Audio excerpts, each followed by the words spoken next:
Alright, so here we are on the play. These are all pretty expensive, and we don't want to start with any of these in hand. Oh no, we're on the draw. Excellent. So we'll get the coin again, and we're up against a hunter, so most opponents in Arena are going to be trying to come out aggressively anyway. Um, but like Hunter is another one that will also be probably trying to do this sort of strategy that we are. So we are going to coin one of these guys out. We'll probably just put out the Raptor because we want to hopefully make the death rattle on this like relevant if we can. Um, Although if the opponent has a no, if they have like a 2/4, I guess that's what we would need to have the death rattle matter for this. But we'll still just play the worst one first, so that way this guy can probably survive a little longer. Maybe hit a creature with it. So we're gonna coin the Raptor. Okay. The Kraken, again, is not really what we want to see early in the game, but it's good to know that we are going to have it on turn 9 when we get around to that. Oh, he's got traps. We'll just go face here, which is fine. Yeah, we'll just play this. So it turns out our death rattle is actually not going to matter because he'll hit our huge toad and we'll do 1.2 to him. But that's okay. Oh, he's going to go face also. Cool. That's fine with me. It's interesting. So we should expect like probably explosive trap is what this thing is gonna fetch. So we want to try to play around that if we can, and I don't know that we really have a very good way to do that here. But we'll just hit both of these into his face. And we're going to power. We have the option of arcane shotting this thing. But then if we're giving him an explosive trap, it's going to kill both of our creatures. So it's probably better to save this here and let him make the trade of his 2/2 for one of our 3/2s.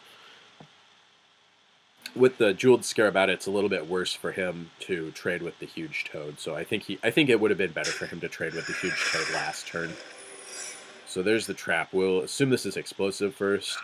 Maybe freezing trap. We'll see what it is eventually. We could deadly shot this thing, but I don't know if that's worth a removal spell here. So we'll go face. It's explosive. Oh no, it's freezing. Okay, that's fine. Let's get... I guess we could play both of these and clear his board, but I would like to save the deadly shot, and I would like to develop our board a little bit.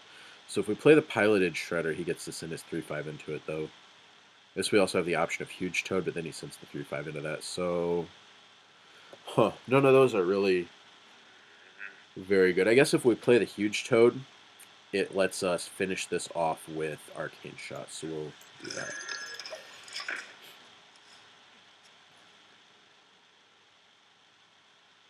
This isn't normally, like, playing the thing that gets freezing trapped is usually a pretty bad idea because you're spending the extra 2 mana on it that you could be doing something else with, but our other options weren't fantastic.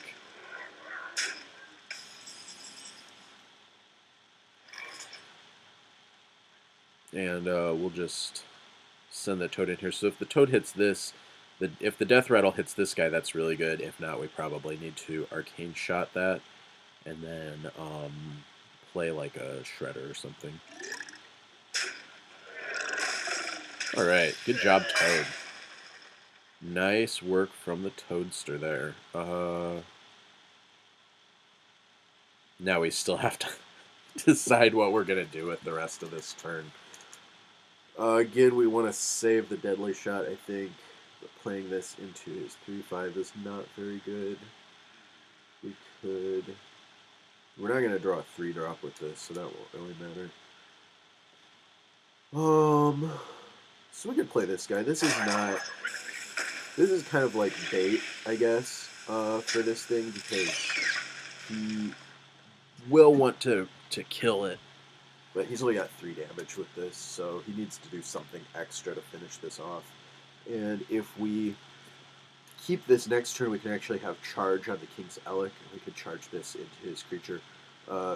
Interesting also that he's only 4 points away from being at 15, so our Crusher should be pretty good, but we're not going to be able to have him at 15 next turn. Oh, well, now he's 8 points away, so we're a little further from that.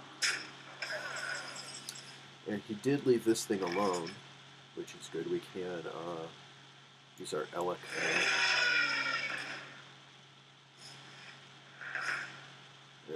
Oh, Nightblade. That's not good. Like, that's a bad card for him. So he's got a couple pretty bad cards in his deck, like Nightblade and Priestess of Elune. So this is probably not an opponent who's a very good drafter. So here we are going to... it would be nice to have this out, but I want to kill this thing. How important is it to save the charge? I don't think it is. We'll just use both of these on him. Yeah, we'll use those up here and play the Shredder. Now we have... this lets us save the Arcane Shot. Another option we had was, like, not attack his creature with this, so we could keep this as a 2/4 and use the Arcane Shot there, but then we'd have to play a smaller thing than Piloted Shredder. This way, the Piloted Shredder trades here, and if he eats our Tundra Rhino with this, we can finish it with Arcane Shot. This also lets us keep Deadly Shot in hand. So like last turn, we could have played Arcane Shot and Deadly Shot to clear his board and keep our 2/4 out. So that last one was a Freezing Trap. So this is probably a Freezing or a Explosive Trap here. So do we want to hit the face? I think we do. We're probably this turn going to use the Arcane Shot and the Deadly Shot, which leaves us 3 mana for other stuff. So maybe we don't need to do all that. We could also hit this and Arcane Shot this, but that's not very good. We'll hit face and see what the trap is. Bear Trap, okay. So I don't think we're going to Deadly Shot this turn. So we got Arcane Shot, Bear Trap, Berserker, and Power.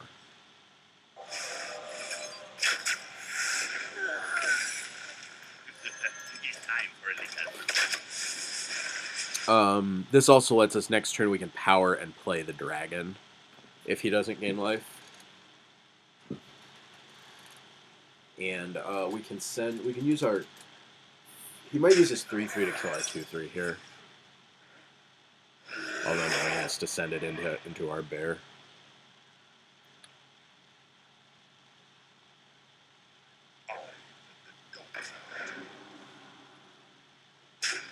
So that will use the 2/3 to finish this off. And I think we'll send our 4/3 into his 4/3. Oh, maybe we'll use it on that. This isn't a card that I've played against a lot of times, actually, so we're going to do this for sure. We also have the option of the Deadly Shot here, although next turn we can have this and then follow it up with a Kraken, which should be pretty good. So we'll go here. He might not have anything that can target that, but he could have like a Explorer's Hat or something, and that would be pretty embarrassing if he got Divine Shield and then like put Explorer's Hat on this and then got it. Just that'd be a big mess that we really don't want. So we're gonna put him at 15 and have a 9/9. This is also very nice because he needs 1 additional damage to finish this thing off, and he's gonna die. He's actually not. Yeah, if he doesn't deal with either of our creatures, he's dead next turn. Oh, well, that's fine. He actually should have... He should have hit our Trog with his other creature first, because we get to put 1 extra damage on this. Which turns out not to matter because we have the Kraken to kill it, but it's just... It would be a good play to make. Boom.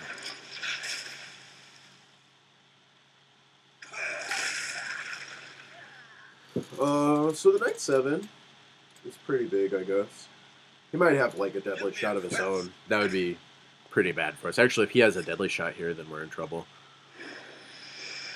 Because then he'll have a lot of tempo advantage built up from that. Our Deadly Shot is like pretty bad right now. We've got 9 to put him at 6, and this guy can do 4. So we're a little shy of killing the opponent. But we can have this Dark Scale Healer. We'll save the Garrison Commander because we're not going to power twice this turn. So we'll play Alec first and see what we draw. I don't think we have any. We've got 1 3-drop, but it's not one we would play right now. So we'll go with this and just power. I would like to. The reason I didn't play the Garrison Commander there is because I would like to get the. Since we're late in the game, I would like to use the hero power twice in the turn I play it, and we wouldn't have been able to do. We wouldn't have been able to spend 6 mana on this and then 5 on this in the same turn. So we just went with the 9 mana play that we did. Okay, so the Kraken's still alive, which is pretty good for us. 2 damage to... Okay. Basically. So we could do 7, and we can do 4 more, so we can, again, put them at 2, which is not quite enough. So we're going to send our Alec into his 4-2. Oh, that is actually our 2 extra damage, I think, right? So there's 7, 8, 9, and that's 4. Although he might have something... Oh, if this is Explosive Trap, that was a pretty bad play. We'll see. We'll see. We kill him if it's not Explosive Trap. Oh, no. Oh, no. Oops. Are we dead? We've got 4, 5, 6, 7, 8, 9. So he needs 2 extra damage to kill us, and there's not a lot that we can really do about that. So we'll hit something with this and play our guy. So this has gone pretty bad. I got a little bit greedy there and did not play around Explosive Trap. But if it wasn't the Explosive Trap, then we would have had the win there. So I'm not too upset about taking the risk. Oh no. Well played. That was embarrassing. Were we dead anyway, though? It was 5 damage from that. So if we had killed the 4-2, what were we at? I'll have to go back and look at it, but we may have been dead there to that weapon anyway. So it was unfortunate. I thought we were doing pretty good there, but I think I could have made some better plays and could have been definitely could have been more careful on the turn where we triggered the Explosive Trap. So we'll be back for a 3rd game here.